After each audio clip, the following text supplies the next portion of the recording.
Eh bien, bonsoir. Parashat Ekev, 5784. Parashat Re'eh, pardon, excusez-moi. Parashat Re'eh, 5784. Le parashat commence de la façon suivante. Re'eh, Anochi noten lifnechem hayom berecha uklala. Voici aujourd'hui, je je place devant vous, hayom bracha, la bracha, les malédictions, uklala, et ou le contraire, la malédiction. Donc c'est très problématique. Ici, dans ce verset, il y a beaucoup de choses. Pourquoi? Parce que c'est quoi la klala, c'est quoi la bracha? Et pourquoi on va commencer au singulier? Ré, regarde, je place l'iflechem devant vous. Donc on a plusieurs questions. On va les prendre une par. La première fois, la première chose, c'est qu'on lui dit, regarde, je place devant toi la klala et la part. Quand on regarde, on sait bien que la Torah, elle est vraie. Très facile. Tu veux voir que dans l'astronomie, la Torah, elle nous dit que la Torah nous montre qu'elle est vraie. Eh bien, dans la Gemara Rosh Hashanah, il y a une Mishnah qui dit la chose suivante. Vous savez, avant, ils n'avaient pas de calendrier. Et du fait qu'ils n'aient pas de calendrier, alors ils sanctifiaient la lune dès que la lune réapparaissait. Le dernier jour du mois, la lune, elle disparaît. Le premier jour du mois, elle réapparaît. Donc elle disparaît, puis elle réapparaît. Quand elle réapparaît, c'est le premier jour du mois. Et ça se faisait sur témoignage. Des gens venaient au Beth Din, au Sanhedrin, et ils, ils venaient au Sanhedrin, et ils,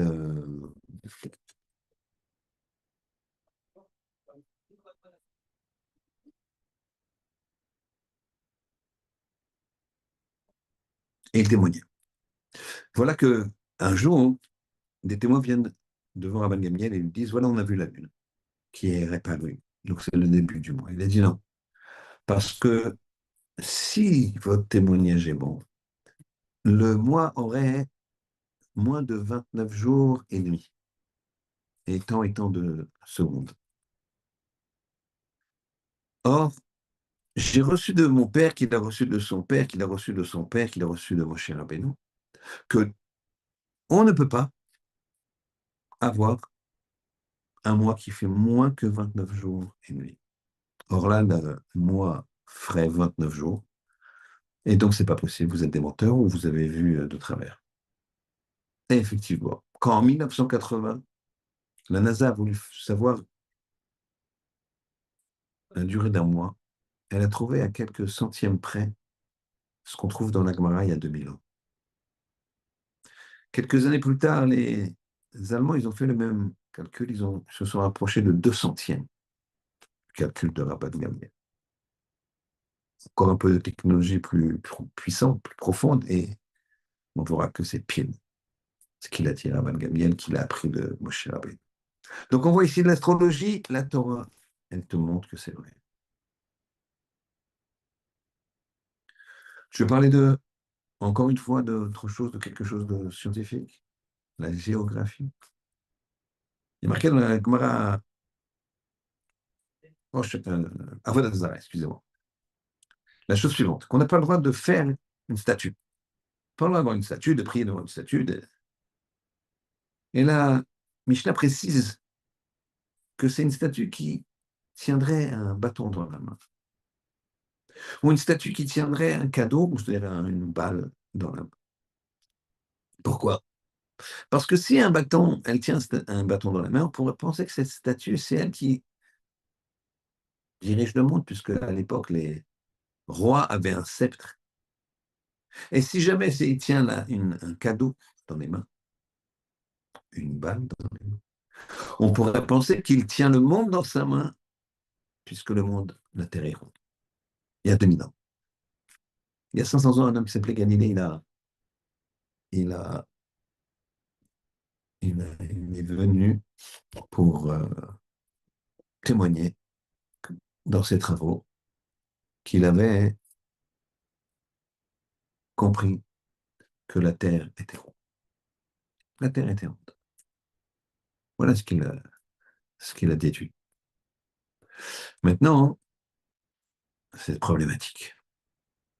Pourquoi? Parce que ça bousculait tout. Il y a 500 ans seulement. Il a failli être brûlé par l'Église pour être un rebelle, un apostat, un non-croyant. Et finalement, on sait que la Terre elle est ronde. Et la Torah, elle a dit ça il y a 2000 ans. Donc ici, on revient un petit peu à nos questions. Le grand principe de prouver que la Torah est vraie, c'est très facile, en quelques heures. La psychologie dans la Torah, la, pas seulement la psychologie, mais la philosophie, la psychanalyse, les mathématiques.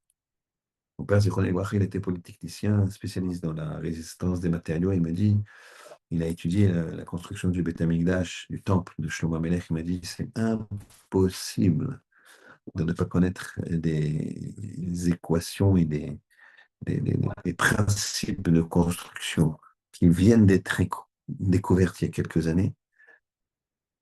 C'est impossible que celui, que Shlomo, qui a construit le temple, ne les connaissait pas. Or, c'est des choses qui ont mis des siècles à être découvertes.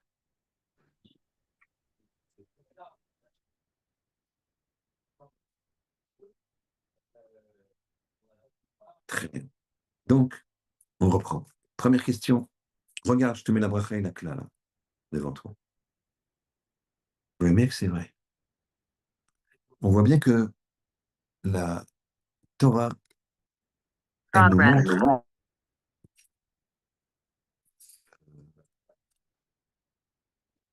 plein de domaines, tous les domaines, si on veut s'attacher à ça.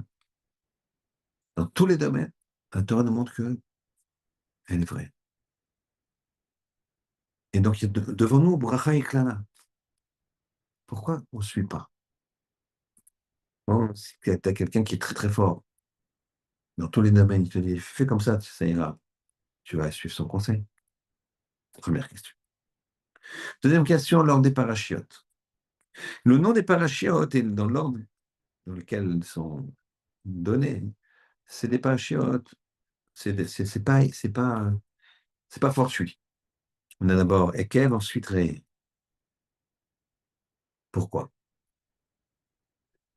Deuxième question, très connue, que de nombreux maîtres ont commenté pour rester très longtemps sur cette question.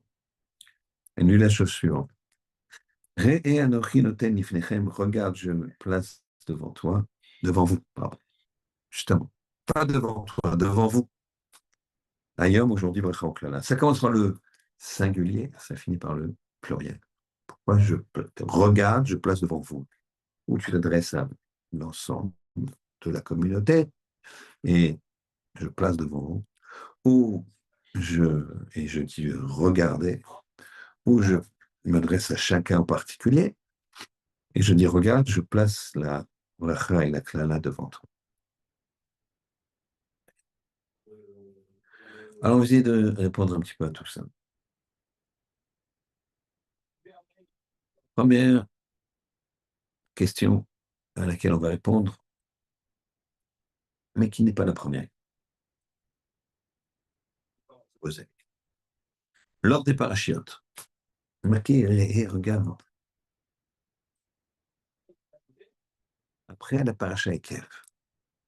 C'est quoi la paracha Ekev?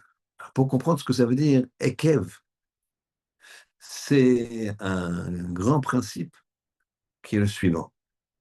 C'est que c'est le principe de la modestie. Le principe de la modestie, c'est quoi? C'est que tu te fais toutes les mitzvot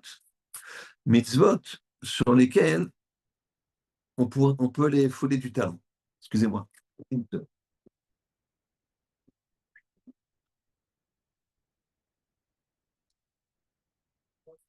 Et ces mitzvot-là, qu'on peut fouler du talon, il ne faut pas les mépriser. Il faut absolument faire ces mitzvot-là.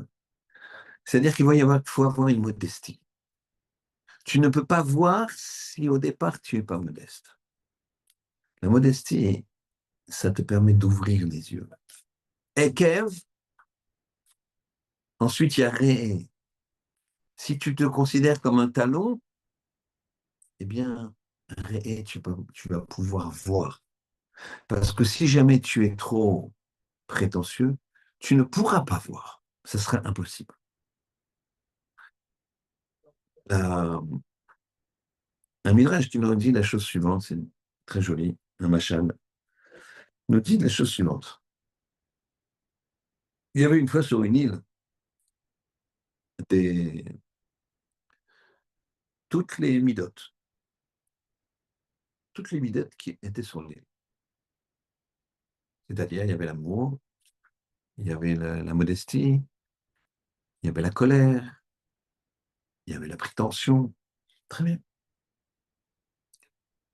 Elles étaient sur cette île, et tout d'un coup, il y a un énorme tsunami qui arrive.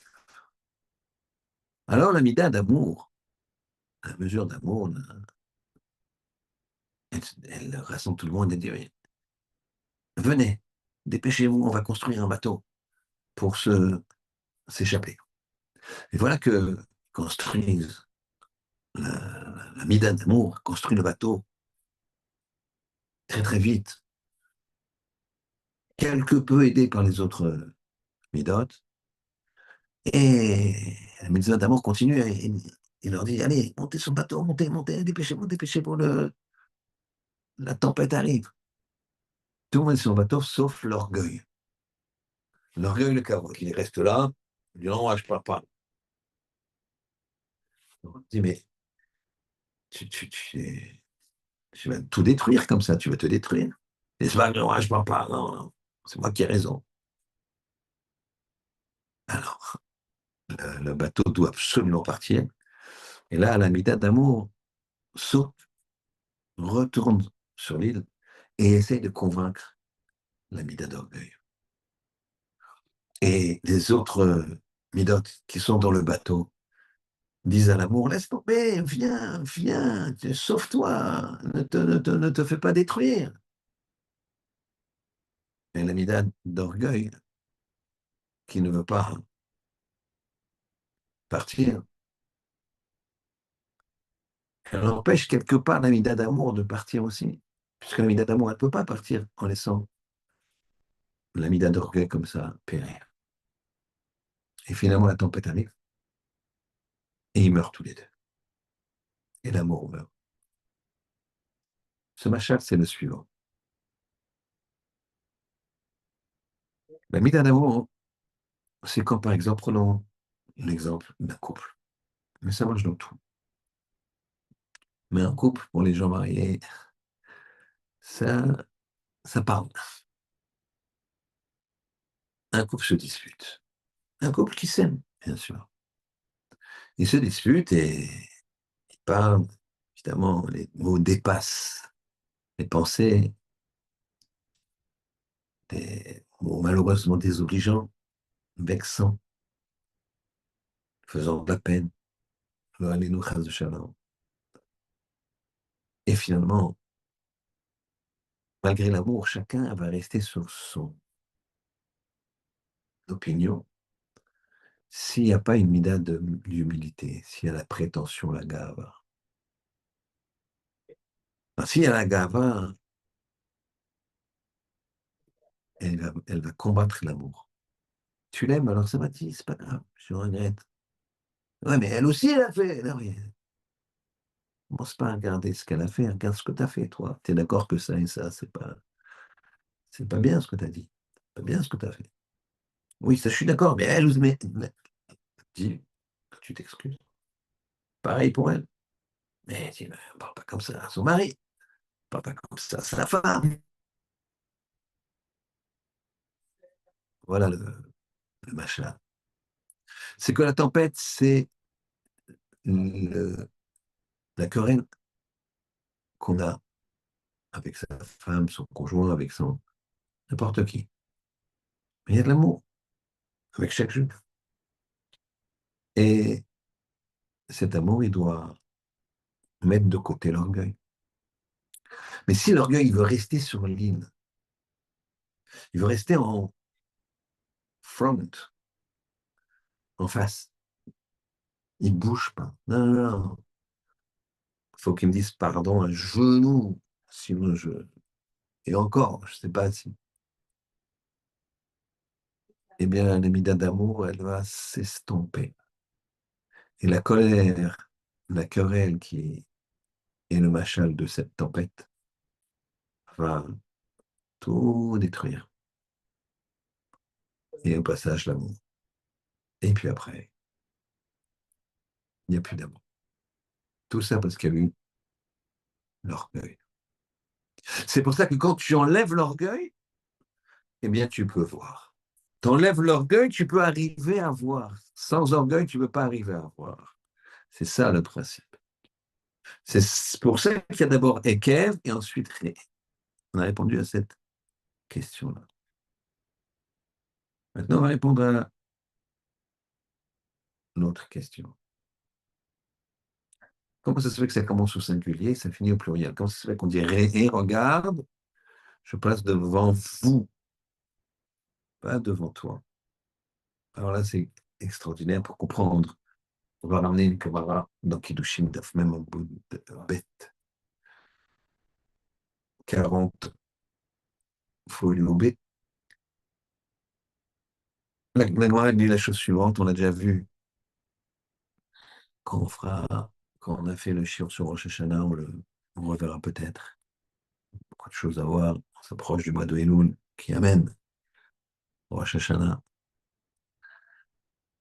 Dans la Gemara, c'est marqué qu'un homme, il doit toujours se considérer comme Chatzi Zakai, Chatzi Chayav. Moitié Chayav, moitié coupable, moitié méritant.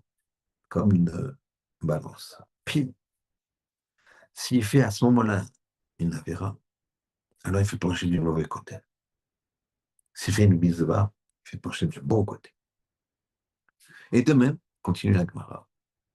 L'homme doit considérer que le monde entier, parce qu'il y a un jugement personnel et il y a un jugement collectif. Dans le jugement collectif, vous considérez que on se tient, que le monde entier se tient pile à l'équilibre. Toi, tu fais une avéra, tu fais basculer tout. Président de, je ne sais pas quoi, de la Corée du Nord, je crois. C'est pas gentil. Il appuie sur le mauvais bouton. Enfin, pourquoi? Parce que tu as fait une avéra. Alors, bien sûr, parce que le monde entier, il fait des avérotes. Mais à un moment, c'était comme ça, pile, et tac. C'est ce que dit la. Donc, il y a une responsabilité personnelle quand je fais une action, mais qui se développe avec une responsabilité collective. C'est-à-dire qu'au départ, quand je regarde, c'est moi qui regarde, c'est moi qui agis, c'est moi qui tire les conséquences, c'est moi qui parle. Mais finalement, les conséquences, c'est l'ifnechem devant vous. Un homme, il a une responsabilité collective. Il y a, en Russie, il y a 150 ans à peu près, je pense, deux enfants qui habitaient pas loin, pas loin, à 200-300 km l'un de l'autre, et qui étaient issus de familles religieuses, juives bien sûr, et qui est dans ce qu'on appelle un cheder. Cheder, c'était une école pour enfants religieux. Les deux enfants, ils avaient un point commun, des génies ultra brillants. don ils ont reçu la capacité de raisonnement époustouflant, d'analyse époustouflant, et ça se voyait dès leur jeune âge. Mais les deux, ils avaient un problème, ils étaient hyperactifs. C'est souvent le cas d'un hyperactif. Il va, il va très vite dans sa tête, il va très vite dans son corps.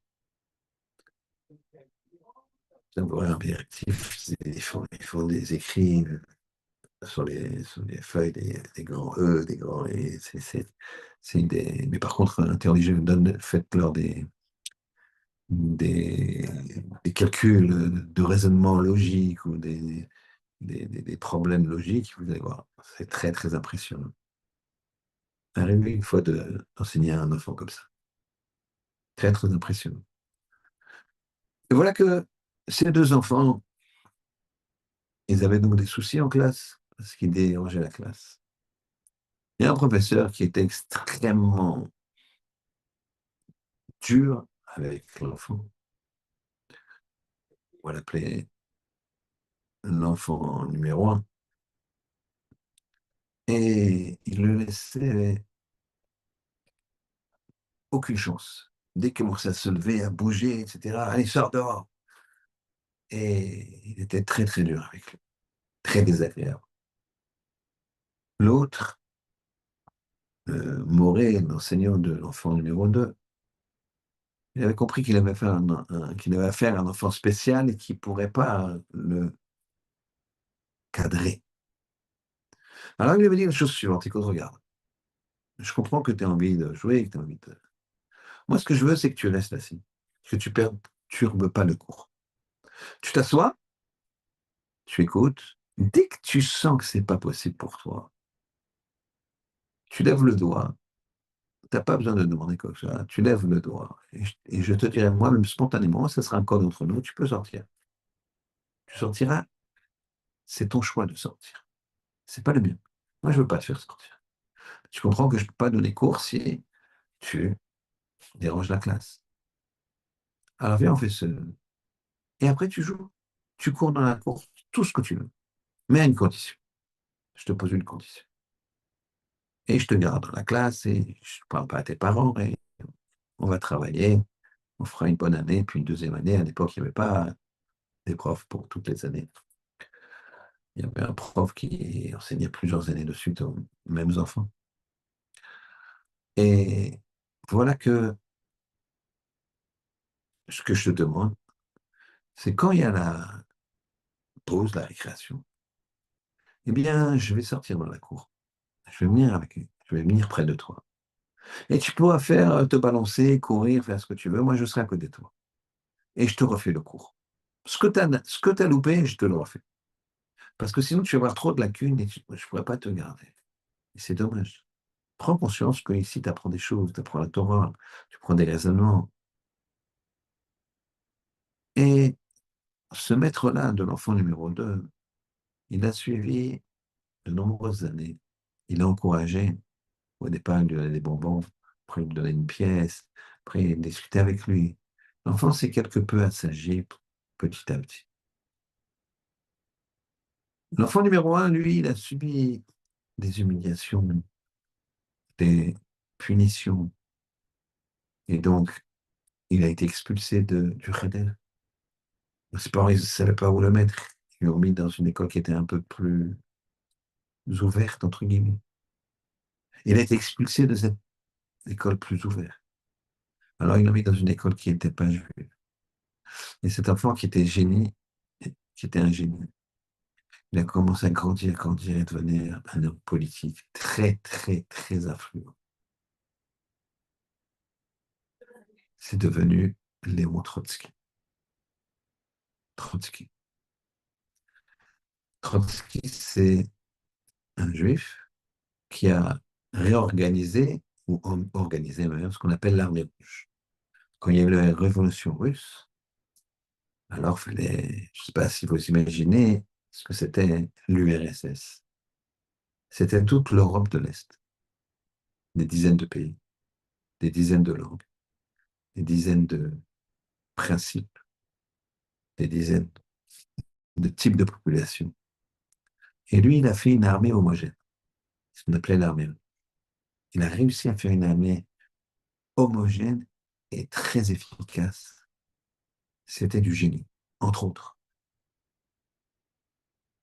Mais en même temps, il a causé, malheureusement, l'assimilation de très, très nombreux de juifs.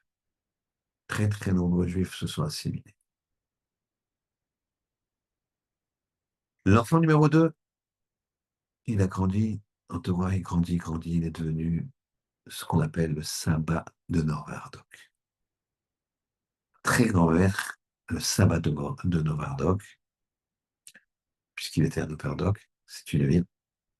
Et il a développé des dizaines et des dizaines de centres de Torah qui diffusaient la Torah et qui faisaient en sorte que les gens ne s'assimilent pas.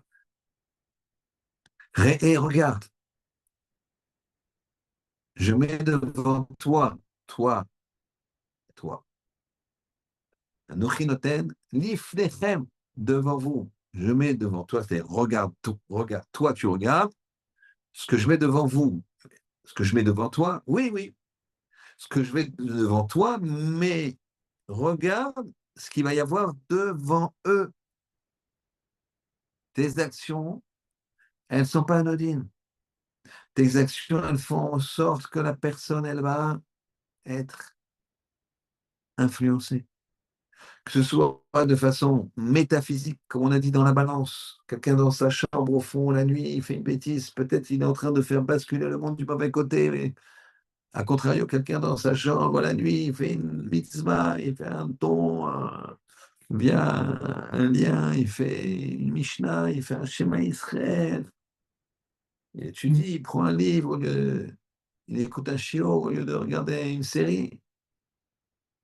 Il est en train de sauver le monde. Ça, c'est très, très, très, très important et très, entre guillemets, un petit peu ennuyeux. C'est très responsabilisant comme on a dit au départ. Alors maintenant, on va regarder quelque chose qui était la première question. L'objectivité. L'objectivité, on a dit, regarde, je place devant vous. Regarde la Torah, ouvre les livres. Tu veux savoir quoi? Tu veux savoir l'astrologie, on a vu ça marche. Tu veux savoir la géographie, la Terre, on a vu ça marche. Tu veux voir la psychanalyse, on a vu ça marche. Les rêves de Yosef, ce fut le matin, il en était perturbé. Les rêves du matin, c'est des rêves qui peuvent être prémonitoires. Et c'est pour ça que Pharaon, quand il arrivait et c'était le matin, il était perturbé. Donc, voilà. Tu veux les mathématiques? Je te donne les mathématiques. Il y a des guématriotes et des choses tellement fabuleuses. On pourra faire un chiot là-dessus. Tu veux de la physique, comme je disais tout à l'heure, de la résistance des matériaux, de l'architecture. Bah, regarde la construction du Beth Amikdash, du temple. Il faut connaître les équations les plus complexes qui n'ont été découvertes qu'il y a une cinquantaine d'années pour comprendre. Donc, tu vois, la Torah, elle est vraie. Pourquoi tu t'appliques pas? Alors, c'est vrai qu'on voit des gens qui étudient la Torah et qui ont les vrais problèmes d'argent, de santé, familiaux. Là, les nochras, le chaland. Il y a un libre arbitre, quand même, quand même. Eh bien, ce qui manque, c'est ce dont on a parlé au départ. C'est la proximité avec la paracha précédente, en tout cas le nom de la paracha précédente, qui manque. Et quel le talent. Le talent, c'est la modestie. Le talent, c'est vouloir faire une mitzvah même si elle est basse. Tu vas dire, mais une fois, un élève, il a vu son maître se ramasser dans le Beth Midrash, ramasser les mouchoirs que les gens laissaient. Parfois, les gens, ils ne se rendent pas compte, il ne faut pas juger. Mais les gens, ils prient, et il laisse un mouchoir comme ça en papier sur la table. Et ils ont plusieurs filles. Alors, bien sûr, c'est problématique. Mais ça arrive. Alors, celui qui voit ça, il doit le jeter. Mettons un grand maître, barbe blanche, âgé, se ramasser pour ramasser les mouchoirs laissés par les gens. Un de ses élèves est venu. Il a dit au Rocher Shiva, laissez-moi faire, Raph, c'est pas pour vous, ça. Ne vous baissez pas. C'est pas impossible que vous ramassiez les mouchoirs usagés des gens. Le Rav l'a regardé, il lui a dit, mon fils, pourquoi tu m'empêches de faire des mitzvot? C'est la maison d'Hachem, c'est la maison de Dieu. Il y a des règles ici. On ne peut pas parler comme ça, là. On ne peut pas prendre son portable. On ne peut pas parler de choses folles, de choses profanes. On ne peut pas laisser des mouchoirs. Alors, c'est le kavod de l'endroit, du Beth Knesset, de la synagogue, Beth Midrash, d'être propre. Et donc, je fais une mitzvah. Alors, laisse-moi, s'il te plaît. Tu peux m'aider si tu veux. On va là-bas aussi, hein, des choses à ranger, à ramasser. Mais je continuerai. Vous savez, j'étais en Israël 2 jours avant Tisha B'Av. Et 2 jours avant Tisha B'Av, c'est le dernier jour d'études avant ce qu'on appelle Ben Azmaïnim, entre des temps. D'accord? C'est en fait la pause dans les yeshivot et dans les kollélim. Une pause qui prend fin à Rosh Chodesh Elul, donc c'est une pause à peu près du Tisha B'Av du 9 Av au 30 Av. Donc il y a 3 semaines, 3 semaines de pause. Bien sûr, une pause où on étudie quand même, mais il n'y a plus les yeshivot et les kollégium ne sont pas ouvertes, en tout cas officiellement, comme toute l'année. Et j'étudiais dans un collège, pas en tant que- qu'élève du collège, mais parce que j'étais de passage. C'était un collège de très très haut niveau. Moi, j'étais dans mon coin, je faisais mon limoud, et je voyais que c'était un très très grand niveau.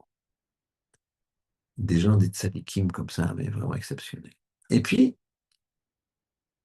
le dernier quart d'heure d'études, le rav, il rassemble tout le monde et il parle comme un discours de séparation pour leur souhaiter bonnes vacances.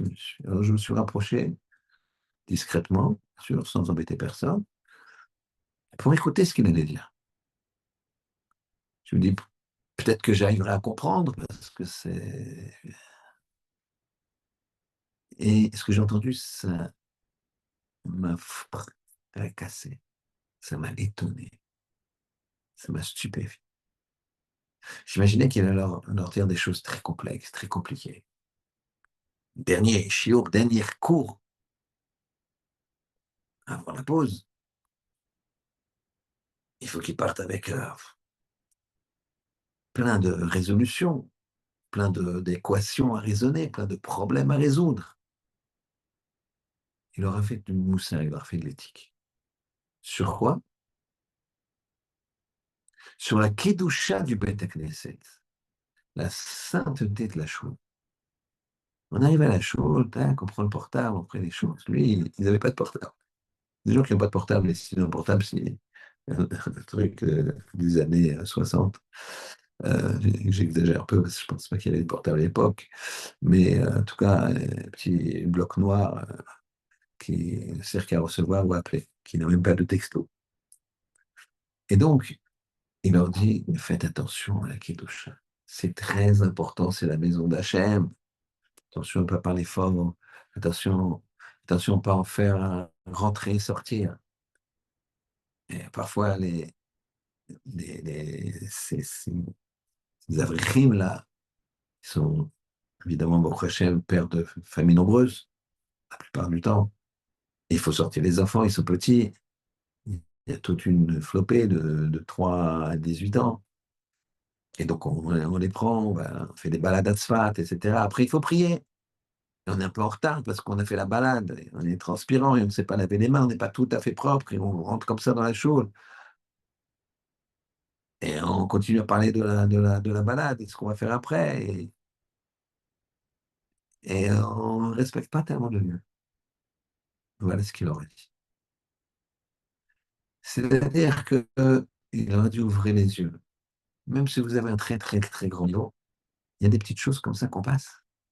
Qu'on croit que, bah, ça va. Eh ben non. Une fois, un, un Talmid Chacham a vu son collègue Talmid Chacham, très grand Talmid Chacham, parler dans la choule pendant le Kaddish.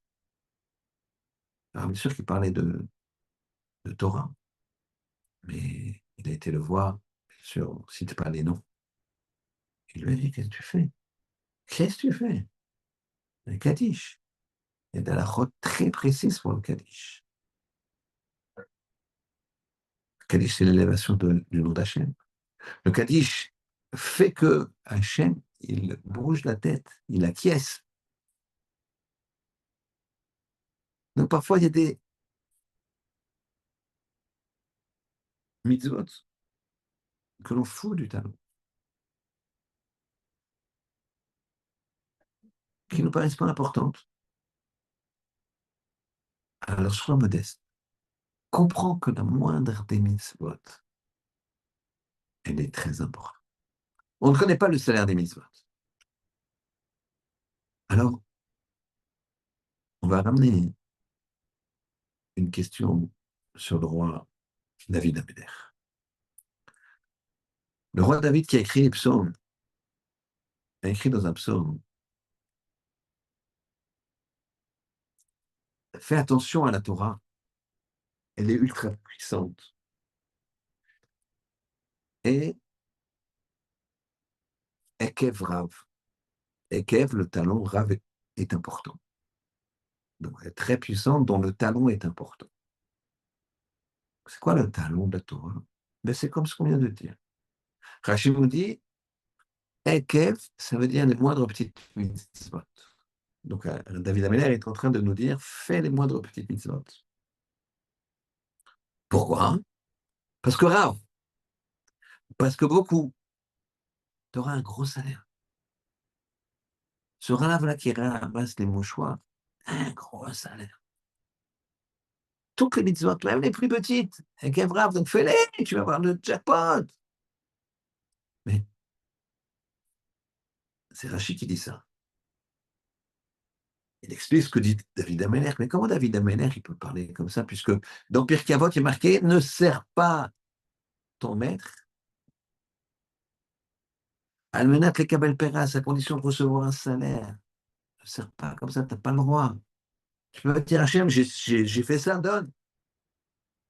Dans la tzedaka, il y a un principe comme ça que tu peux, mais c'est exceptionnel, et c'est pas c'est pas au shiur d'aujourd'hui, bien que dans cette paracha, il y a les doublons, patoar, tiftar, ouvre, tu ouvriras les doublons de, non, pas tout, parler de tout. Et donc, c'est très étonnant comment David Ameller peut dire, comme l'explique Rachid, que fais attention à la moindre des mitzvot parce que tu vas recevoir un gros salaire. Alors, il faut bien comprendre. Qu'est-ce que ça veut dire, Ekev, Rav? Pour la moindre des petites mitzvot, je reçois un gros salaire. Et donc, fais attention, fais-le, vas-y, fonce. Comment il peut parler comme ça, David Ameller? Alors, pour comprendre, on va essayer de voir ce dont la dimension de David Ameller. David Ameller, il n'existait pas à ses yeux. Il existait pour les autres. À la Gemara Makot, il y a un rapport qu'un jour, David Ameller, il se promenait dans son jardin. du palais royal. Et il entend à travers les arbres magnifiques, les haies de feuillage et de fleurs, les passants qui disent, quand est-ce qu'il va mourir ce vieux-là, en montrant du menton la bâtisse de David Ameller, afin que Shlomo Ameller vienne, Shlomo son fils vienne, et qu'il construise le Beth Amikdash, et qu'on puisse servir Hachem. Un roi qui entend ça, il demande immédiatement à ses gardes d'emprisonner ces gens-là et de les exécuter. C'est un crime de lèse-majesté, d'ailleurs. Anarchiquement, manquer de respect au roi comme ça, c'est Chayav Pita. Qu'est-ce qu'il a dit, David Ameller? Et ça, Marty, je me suis réjoui. T'as vu Hachem, comment il t'aime? T'as vu comment il t'aime, Hachem? C'est fantastique. Ils veulent te servir, allez bon, monter au Beth Amikdash. Alors tue-moi, vas-y. D'accord, tu veux pas que je te construise le Beth Amikdash. Je t'ai supplié, je veux le construire, je veux le construire. T'as pas voulu. Mais tu vois bien qu'ils veulent, eux, ils attendent. Moi, je suis un écran entre eux et toi. Alors supprime-moi. Maintenant, supprime-moi. Et comme ça, Shlomo il arrive et le peuple va grandir. C'est quoi ce niveau exceptionnel de David? Comment on peut arriver à ce niveau-là? Et en même temps, j'ai dit que David dit attention, faut que je fais la moindre petite mitzvah parce que hey, je gagne beaucoup. Mais c'est pas logique. Puisque si tu meurs, tu fais plus les mitzvot. La tristesse dans la mort, c'est pas la mort. C'est que tu peux plus faire les mitzvot. À chaque instant de remercier Hachem pour les mitzvot qu'on a fait et qu'on peut faire. Ah voilà, on peut faire des mitzvot, on écoute un shiur, on donne un shiur. On va boire quelque chose, on va faire une bracha, etc. Chaque. Merci Hachem, merci, chaque seconde. Il faut le remercier. On ne se rend pas compte, on n'a pas la Karatatov une fois. Yitzhak Gerberstein, il raconte que il était à Bachour. Et il a été chez un très très grand maître. Un très grand maître qui allait donner un shiur chez lui, quelques Bachourim, petit comité. Et donc il est assis à son bureau, le maître. Et voilà que, chose incroyable, ils ne croyaient pas leur yeux. Il y avait un seul petit pan de mur qui n'était pas recouvert de livres d'une bibliothèque, mais sur lequel étaient collés des articles de journaux. Alors il a donné son cours, mais il voyait bien que les élèves, ils regardaient comme ça de côté, et ils regardent encore. Le Rav leur a dit, écoutez, regardez, concentrez-vous sur le cours, chaque chose dans son temps, et je vous expliquerai ce que c'est ces articles de journaux. Tu vas chez Rav Charles, chez Rav Chaim Kanievski, allez, Shalom, Kadosh Livrocha, et tu as les coupures de journaux accrochées au mur. C'est quoi cette histoire? À la fin du chiot, il a dit, venez approcher. Regardez un petit peu le contenu de ces coupures de journaux. Et voilà que c'était il y a plus de 20 ans, quand les attentats ils se multipliaient en Israël, et que beaucoup étaient déjoués quand même. Et c'était des articles de journaux qui racontaient que ici, la police a réussi à arrêter un terroriste qui avait envisagé de faire sauter un bus, que là, le terroriste a sauté avec sa bombe, que là-bas, les terroristes n'ont pas pu arriver et qu'ils se sont fait attraper, etc., etc. Alors il leur a dit, voilà, moi, je vous remercie Hachem. Il a dit, oui, mais pourquoi vous l'affichez en nous? Et je vais vous dire. La première fois quand j'avais ces nouvelles-là, alors je remercie Hachem, merci Hachem, je vous ai sauvé, merci. Tu as sauvé des gens, tu as sauvé des vies. Merci, Hachem. Puis après, je repars à mes occupations, je bois. Je me suis dit, mais ce sentiment de remerciement, il ne faut pas que je le... Alors je l'ai affiché. Comme ça, je le vois. Et quand je me tourne, ah, merci Hachem d'avoir fait ces miracles, que à tant et tant et tant et tant d'événements, tu as protégé le clan d'Israël, tellement tu le protèges tout le temps.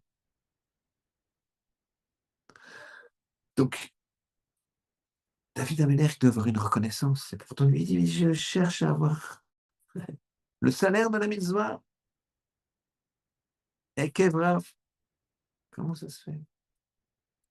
Comment ça se fait puisque, d'un autre côté, David, il dit à Hachem, tue-moi, c'est pas grave, je fais plus de mitzvah, tue-moi. Mais laisse-les eux se rapprocher de toi. Je suis un obstacle. Ça marche pas ensemble. Allez, il y a un des événements qui doit être revu, réexpliqué. Alors effectivement, quand David Ameller il dit attention à la Torah, fais la moindre petite mitzvot, Ekev, parce que Rav, parce que beaucoup, beaucoup, dans un grand salaire. C'est quoi ça? C'est pas pour que tu aies un grand salaire. C'est pour que Hachem il déclenche dans le monde et sur ton voisin s'il le faut. Pas sur moi, je ne demande rien pour moi. Je fais des mitzvot, je ne demande pas. C'est pas pour moi, Hachem. Je fais pour mettre dans le monde, comme dit la Gemara là-bas, comme dit ici, Re, Natati Lifnechem, j'ai mis un Ochinoten Lifnechem, je mets devant vous, c'est-à-dire que moi j'agis, dit David Ameller, pour faire de la moindre des mitzvot, pour qu'Hachem il donne des mitzvot, pour que vous receviez, le monde reçoive du chesed, de la bonté. Pas pour que je reçois moi. Rien à voir. Là, on comprend exactement ce que veut dire David Ameller. Fais la moindre des petites mitzvot. Parce que la récompense, elle est grande pour l'autre, pour le monde. Pas moi, je suis désintéressé, dit David Ameller. Désintéressé, dit. Ce que je veux, c'est pour l'autre, pour la gloire d'Hachem. Shiviti dit Tamid. Mais pour ça, il faut être modeste. Pour ça, il faut être ékev. Il faut se considérer comme un talent. Il ne faut pas avoir peur de faire le ménage dans la synagogue. Il ne faut pas avoir peur de faire des petites mitzvahs qui paraissent pas dégradantes, mais presque. Ça, on peut arriver à ce niveau-là si on combat notre modestie. Dans le machal de l'île, avec toutes les midotes, l'amour, la modestie, la gava, le kavod, l'orgueil, eh bien, on voit bien que si tu ne combats pas ton orgueil, alors l'amour sera détruit. La tempête va détruire et l'amour et l'orgueil. Mais l'orgueil sait qu'il est là pour détruire. L'amour, il doit. Alors, qu'est-ce que je dois faire pour que l'amour y vive? Que je baisse l'orgueil, que je augmente la modestie. Et à ce moment-là, tu peux voir. À ce moment-là, tu peux aimer. À ce moment-là, tu peux progresser. Mais dès que tu as de la gava, dès que tu as de l'orgueil, tu ne peux pas voir. Donc, c'est pour ça que Ekev, sois modeste. Considère-toi, considère-toi, pardon, comme la poussière que l'on foule du tapis. Et tu verras que tu pourras voir, tu pourras comprendre, tu pourras te rapprocher de la chaîne dans la Torah et la Kedusha. Et ton comportement va faire, tu le verras après 120 ans, évoluer le monde de la bonne façon, puisque tu vas agir bien dans le sens de la volonté du Créateur. Amen. Shabbat Shalom.